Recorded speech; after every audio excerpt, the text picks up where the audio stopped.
Halo semuanya, Assalamualaikum warahmatullahi wabarakatuh. Apa kabar? Saya harap kalian selalu diberikan kesehatan senantiasa. Oke, pada pertemuan kali ini, pada kelas geografi, kita akan melanjutkan materi yang kemarin. Jadi kalau kemarin kita belajar mengenai apa itu geografi dan bagaimana perkembangannya, untuk pertemuan kali ini kita akan membahas mengenai ruang lingkup geografi. Jadi ruang lingkup geografi di sini bisa dikatakan sebuah batas atau fokus di mana apa sih bahasan dari geografi sendiri, walaupun nanti di dalamnya terdapat cabang-cabang yang relatif cukup banyak. Jadi di sini tujuannya agar kita bisa fokus dan tidak melenceng dari pokok inti geografi sendiri. Menurut para ahli itu dibagi menjadi 3, yaitu ada geografi fisik, geografi sosial maupun geografi regional. Jadi apa bedanya nanti kita akan kupas bersama. Dari ketiga ruang lingkup tersebut itu mempunyai karakteristik ciri-ciri objek studi dan penelitiannya masing-masing. Jadi yang pertama kita bahas mengenai geografi fisik. Jadi geografi fisik di sini bisa dikatakan bahwa yang dikaji itu hanya kondisi lingkungan alamnya selain manusianya. Jadi fokus pada lingkungan alamnya, walaupun nanti lingkungan alamnya mempunyai pengaruh terhadap manusia.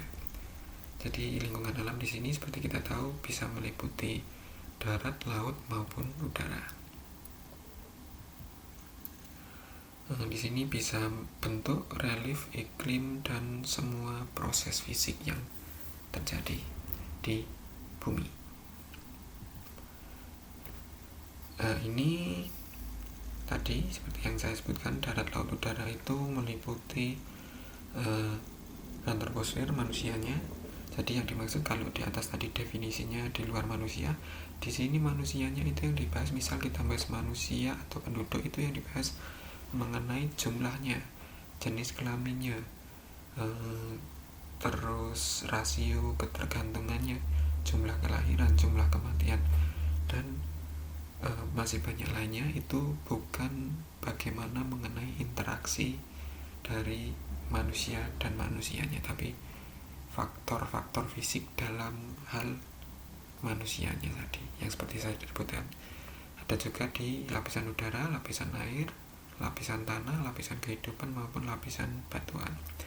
Ini cabang ilmunya meliputi astronomi, ini mengenai ilmu perbintangan. Jadi mengenai perbintangan itu kalau kalian mau tahu lebih lanjut, itu ada ilmunya mengenai perbintangan, yaitu astronomi.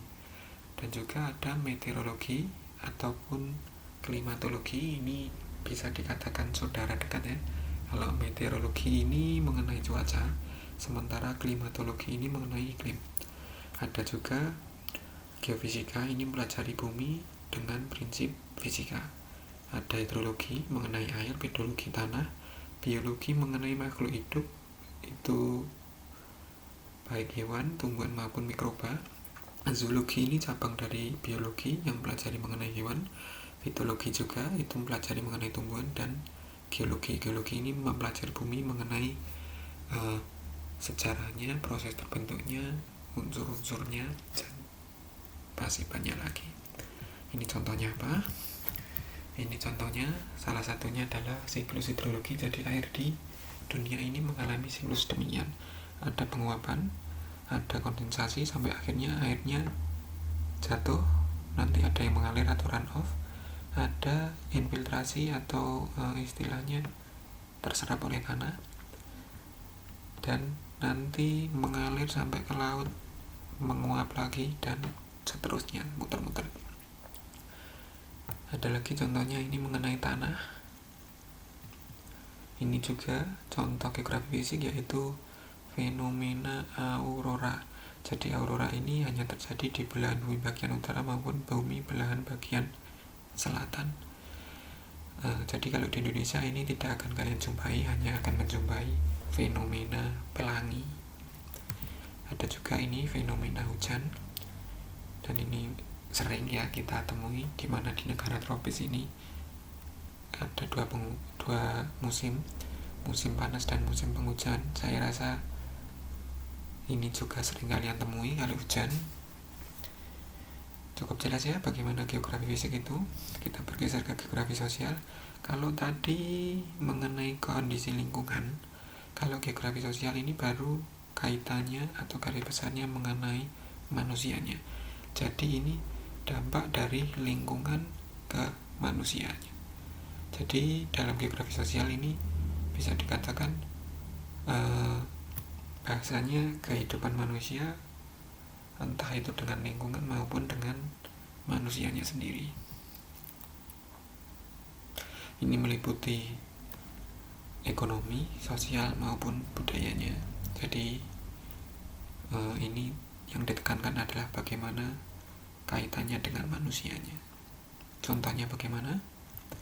Ini salah satu contohnya, bagaimana mengenai kehidupan ekonomi masyarakat. Jadi lingkungannya sedemikian menyebabkan mereka bekerja demikian. Jadi lingkungannya di sini potensial dalam pertambangan batu, sehingga masyarakatnya bekerja sebagai pemecah batu.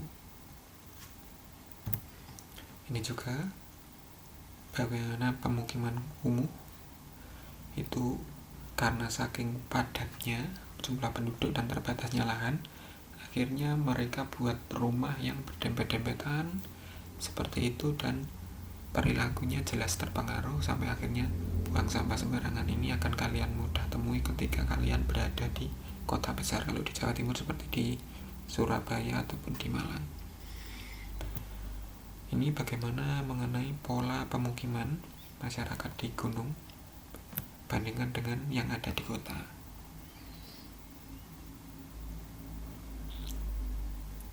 Jadi ini bagaimana lingkungan mempengaruhi manusianya dan bagaimana manusia dengan manusianya. Jadi ini yang termasuk dalam geografi sosial. Kita geser ke yang ketiga. Ini geografi regional, bisa dikatakan gabungan antara geografi fisik dan geografi sosial tadi. Ini bisa dikatakan lebih kompleks atau puncaknya untuk geografi tertinggi, gabungan keduanya. Dan ini cakupannya suatu wilayah, bisa meliputi desa, bisa meliputi kecamatan, kabupaten, kota, ataupun mungkin provinsi.